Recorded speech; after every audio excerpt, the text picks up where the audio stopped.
Praise the Lord friends. என்னோட முதல் video வந்து என்னோட டைலரிங் ஜேர்னிங் வீடியோவாக இருக்கணும்னு நான் ஆசைப்பட்றேன். அதுக்கு முன்னாடி என்னோட சேனலை சப்ஸ்கிரைப் பண்ணுங்கள், லைக் பண்ணுங்கள், ஷேர் பண்ணுங்கள், கமெண்ட் பண்ணுங்கள் ஃப்ரெண்ட்ஸ். நான் வந்து 2019 வந்து தையல் கிளாஸ்க்கு போய் தான் நான் வந்து கற்றுக்கிட்டேன். அதுக்கப்புறம் 6 மாதம் கிளாஸ் முடிஞ்சதுக்கப்புறமா வீட்டில் இருந்தே ஸ்டிச் பண்ணேன். எங்கள் வீட்டுக்கார் வந்து ஒரு செகண்ட் ஹேண்ட் மிஷின் தான் வாங்கி கொடுத்தாங்க. அது பவர் மிஷின் தான். அதில் நான் வீட்டிலேயே ஸ்டிச் பண்ணி கற்றுக்கிட்டேன். அதுக்கப்புறம் கொரோனா வந்ததுனால எல்லாம் வீட்டில் இருக்கும்போது என்ன பண்ணுறது அப்படின்னு தெரியாத போது நேரம் வந்து சும்மா வீணாக அடிக்காமல் படிக்கு நான் வந்து என்ன பண்ணேன் அப்படின்னாக்க, அம்மாவோட சாரீ, என்னோட சாரீ எல்லாமே கட் பண்ணி பாப்பாவங்களுக்கு ஃப்ராக் தைக்கிறது, எனக்கு சுடிதார் தைக்கிறது, லாங் ஃப்ராக் தைக்கிறது, மேக்ஸி ட்ரெஸ் தைக்கிறது, இந்த மாதிரி நிறைய வெரைட்டிஸ் வந்து நான் கற்றுக்கிட்டு அது எல்லாமே நாங்கள் வந்து வியர் பண்ணோம். எல்லாமே நல்லா இருந்தது. வெளியில் நாங்கள் போகும்பொழுது எல்லாம் பார்த்து கேட்டாங்க, இதெல்லாம் எங்கே ஸ்டிச் பண்ணீங்க அப்படின்னு சொல்லிட்டு. நான் தான் தைச்சேன் அப்படின்னு சொல்லும் பொழுது எனக்கும் தைச்சி கொடு அப்படின்னு சொல்லிட்டு முதல்ல வந்து சாதா ப்ளவுஸ் தான் எல்லாருமே கொடுத்தாங்க. நான் அதை ஸ்டிச் பண்ணி கொடுத்தேன். அதுக்கப்புறம் ஒரு சிலருக்கு வந்து ஃபிட்டிங் கரெக்டாக இருந்தது. அவங்களாம் இப்போ வரைக்கும் தச்சிக்கிட்டு இருக்காங்க. ஒரு சிலருக்கு வந்து ஒரு சின்ன சின்ன மிஸ்டேக் வரும் இல்லையா, முதல்ல நம்ம தைக்கும் பொழுது அந்த மிஸ்டேக்ஸ் தான் வந்தது. ஒரு சில பேர் ஏற்றுக்கிட்டாங்க, ஒரு சில பேர் ஏற்றுக்கல. அவங்க வந்து இதெல்லாம் எதுக்கு உனக்கு தைக்கவே தெரியல அப்படின்னு சொல்லிட்டு என்கிட்ட சொன்னது மட்டும் இல்லாமல் நம்மளுக்கு தெரிஞ்சவங்ககிட்டலாம் வேற இவங்க சரியாக தைக்க மாட்றாங்க அப்படி இப்படின்னு சொல்லிட்டு என்ன பண்ணாங்கன்னா டீமோட்டிவேஷன் தான் பண்ணாங்க. ஆனாலுமே இதெல்லாமே காதில் வாங்கிட்டு என்ன பண்ணுது, அடுத்த கட்டத்துக்கு நம்ம போகணுமே அப்படின்னு சொல்லிட்டு தொடர்ந்து நான் தச்சுக்கிட்டே தான் இருந்தேன். ஒரு சில டைமில் வந்து அவங்க பேசுகிறது ரொம்ப மனசு கஷ்டமாக இருக்கும். அந்த மாதிரி கொஞ்சம் மனசு வேதனையாக இருக்கும்போது என்னோடய ஹஸ்பண்ட் தான் வந்து, இல்லை அந்த மாதிரி நம்ம சோர்ந்து உக்காந்தோம்னா நம்ம இதில் எதுவும் சாதிக்க முடியாது அப்படின்னு சொல்லிட்டு அவங்க தான் வந்து எனக்கு வந்து தட்டி கொடுத்து இந்த தொழிலில் இன்னும் மேலே போகணும் அப்படின்னு சொல்லி எனக்கு மோட்டிவேட்டாக இருந்தது என்னோடய ஹஸ்பண்ட் தான். அதுக்கப்புறமா நான் வந்து நமக்கு பக்கபலமாக இவர் இருக்கும்போது நம்ம என்ன பண்ணணும், நம்ம இந்த தொழிலில் தான் மேலே போய் ஆகணும் அப்படின்னு சொல்லிட்டு என்ன பண்ணேன் அப்படின்னா, தொடர்ந்து நான் ஸ்டிச் பண்ணி கொடுத்துக்கிட்டே இருந்தேன். என்னை நம்பி கொடுக்குற ஒவ்வொருத்தருக்குமே நான் வந்து உண்மையாக நான் தச்சு கொடுத்துக்கிட்டு தான் இருந்தேன். அவங்களுமே இப்போ வரைக்கும் எனக்கு வந்து தொடர்ந்து கொடுத்துக்கிட்டு தான் இருக்காங்க. அதுக்கப்புறமா 2020 பார்த்திங்கன்னா நல்ல ஒரு ஃபினிஷிங் வந்தது. ஃபிட்டிங் எல்லாம் கரெக்டாக கற்றுக்கிட்டேன்.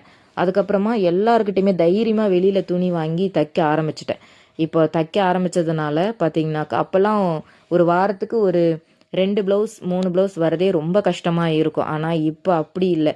ஒரு நாள் கூட நம்ம ரெஸ்ட் இல்லாமல் தைக்கிற அளவுக்கு வந்து கஸ்டமர் துணி கொடுத்துக்கிட்டே தான் இருக்காங்க. இப்போ வரைக்கும் நான் ஒவ்வொரு நாளுமே பார்த்திங்கனாக்கில் வீட்டு வேலையும் பார்த்துக்கிட்டு ஸ்டிச் பண்ணிகிட்ருக்கேன். நான் பெருசாக கடையெல்லாம் எதுவுமே வைக்கல. வீட்லேயே தான் மிஷின் போட்டு தச்சுக்கிட்டு இருக்கேன். இப்போ வரைக்கும் கஸ்டமர் வீடு தேடி தான் வராங்க.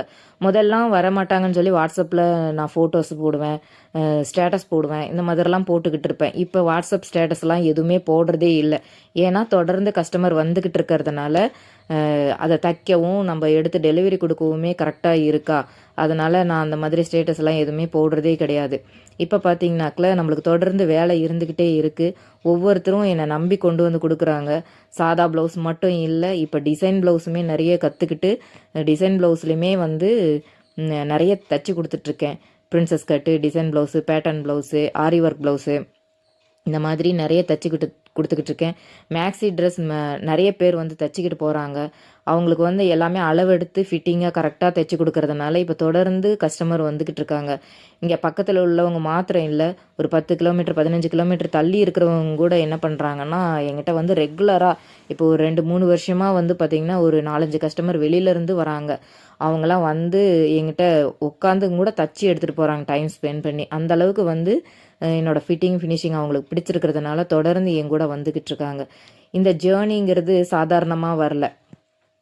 இந்த இடத்துக்கு நான் வந்து நிற்கிறேன் அப்படின்னாக்கா அதுக்கு ரொம்ப ஹார்ட் ஒர்க் போட்டிருக்கேன், நிறைய கஷ்டத்தை அனுபவிச்சிருக்கேன். அதனால தான் நான் இந்த இடத்துக்கு வந்து நிற்க முடிஞ்சது. இதே மாதிரி தான் நிறைய பெண்கள் வந்து ஒரு தொழிலை செய்கிறாங்க அப்படின்னா அதில் யாராச்சும் ஒருத்தர் வந்து குறை சொல்லிட்டு தான் இருப்பாங்க. அவங்க குறை சொல்கிறத நம்ம காதில் வாங்கினோம் அப்படின்னாக்கா அந்த தொழிலில் நம்ம மேலே வரவே முடியாது. ஏன்னா இப்போ இருக்கிற காலகட்டத்துக்கு வந்து ஹஸ்பண்ட் அண்ட் ஒய்ஃப் 2 பேருமே சம்பாதிச்சா மட்டும்தான் குடும்பத்தை ரன் பண்ண முடியும். அதனால் கண்டிப்பாக ஒவ்வொரு பெண்களும் ஏதாவது ஒரு கைத்தொழிலை கற்றுக்கிட்டு அவங்க ஹஸ்பண்டுக்கு வந்து ஒரு உதவியாக இருக்கணும் அப்படின்னு சொல்லிட்டு என்னோட கருத்து.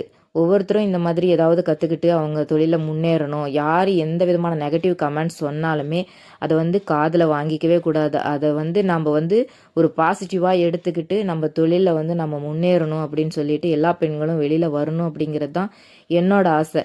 ஏன்னா அவ்வளோ பெரிய டிப்ரெஷனில் இருந்து நான் வெளியில் வந்திருக்கேன். அதுக்கப்புறம் கொரோனாவிலலாம் ரொம்ப டிப்ரெஷனில் ஆகிட்டேன். ஏன்னா கொரோனாங்கிறது கண்ணுக்கு தெரியாமல் வருது இல்லையா, எப்படி வரும் ஏன் வரும் அப்படின்ற மாதிரியெல்லாம் ஒரு டிப்ரெஷனில் இருந்தேன். ஏன்னா எனக்கு 2 பொம்பளை பசங்க இருக்காங்க, குட்டி பசங்களாக இருந்தாங்க அப்போ. இப்போ எல்லாம் கொஞ்சம் வளர்ந்துட்டாங்க. அப்போல்லாம் ரொம்ப பயமாக இருக்கும், நமக்கு வந்துருமா அந்த மாதிரி, குழந்தைங்களுக்கு வந்துருமா ஹஸ்பண்டுக்கு வந்துருமா அப்படிலாம் ரொம்ப டிப்ரெஷனில் இருந்தேன். ஆனால் அதுலேருந்து டிப்ரெஷன்லேருந்து விடுதலை வரத்துக்கு என்னோடய தையல் தொழில் தான் எனக்கு முற்றிலுமாக வந்து உதவி செஞ்சது. அதில் நான் வந்து இன்னைக்கு ஜெயிச்சு இவ்வளோ தூரத்துக்கு வந்து நிற்கிறேன். ஒரு யூடியூப் சேனல் ஆரம்பித்து அதில் வந்து மற்றவங்களுக்கு ஒரு மோட்டிவேஷனாக என்னால் நிற்க முடியுது அப்படின்னு சொல்லிட்டு சொன்னாக்க அதுக்கு வந்து இந்த தையல் தொழில் தான் காரணமே. எனக்கு இந்த தொழில் அவ்வளோ பிடிச்சிருக்கு. நான் என்ன சொல்கிறதுனா, இந்த தொழில் அவ்வளோ நான் நேசித்து செய்கிறேன். எனக்கு வந்து இப்போது தூக்கத்தில் எழுப்பி ஒரு ப்ளவுஸ் தச்சு கொடு அப்படின்னா கூட என் தூக்கத்தை விட்டு நான் தைச்சி கொடுப்பேன். அவ்வளோ பிடிக்கும்.